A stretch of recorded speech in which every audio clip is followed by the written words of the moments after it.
Dean Smith admitted afterwards that he knew by half-time that the ball had crossed the line. He looked into his video analysis and they told him that it wasn't. Right. Was there a moral responsibility there, especially considering, Gabby, what went on at Ellen Road last season with an uncontested goal, for Villa to say, OK, we'll give you an uncontested goal here and we'll level this up and then get on with it? No, you can't do that. I think even the Aston Villa players at half-time, they might have been told it was a goal, but that's not their fault that the technology's not worked. So you can't ask them to go and give a goal like Leeds did last season. That was because Leeds were not fair in the game and they had to give a goal. But last night, it's a problem with technology, and Aston Villa have had such bad luck this season with VAR technology that's cost us a lot of points. So maybe it's our karma last night that we've got a decision.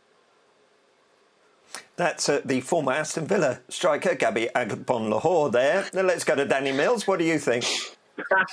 Well, I think it was interesting because obviously last season Aston Villa were outraged because obviously the decision had gone against them. Marcelo Bielsa then ordered his players to allow them to go and score. I think Pontus Jansson took exception to that, tried to stop it, but still couldn't. And Aston Villa were very much at that time applauding Leeds, saying it was the best thing to do, it was the right thing to do, all these types of things. Now, suddenly, when it's the other way around, they've gone, no, not doing it. So, I mean, I get why they didn't. I completely understand that. But, if you're gonna praise Leeds and beg that we should get a goal, when it happens to you, surely you've got to be fair when it happens the other way around. OK. What are the ramifications, Danny, if Villa were to survive by a point or even by goal difference? Well, you're looking at Bournemouth, the teams that are down there, Watford, Brighton. If somebody goes down, by a point or whatever it might be, then you start to think, hang on a minute,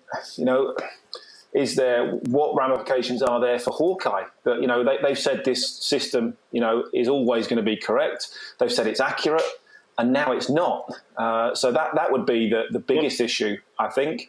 Sheffield United, they could miss out on they could miss out on the Champions League because of that. And how do you know that Villa wouldn't have scored, equalised? I think Villa are on top most of the game. So for me, you can't look at that. I think because they didn't score. Sheffield United you could have said that. You could have said that about Leeds last season, but they didn't. And they didn't score. You're looking in the future. but that's the problem. I mean, it's not just so much the problem with Villa. I think more those other clubs will have an issue with Hawkeye and VAR, and they'll go back and they'll look at all the decisions, and it just opens up a really sort of nasty can of worms, and it just causes more and more problems. We all thought that the goal decision system was perfect, but it's not. But I don't think you can say technology has not worked, so you've got to go and give a goal. I think that's ridiculous to say that, to be honest. You can't expect Villa to go and give Sheffield United a goal because the goal line technology has not worked. But the goal line technology didn't work. The referee just got the decision wrong. No different from the Leeds game. What's different about that situation? Leeds scored a goal which shouldn't have been allowed.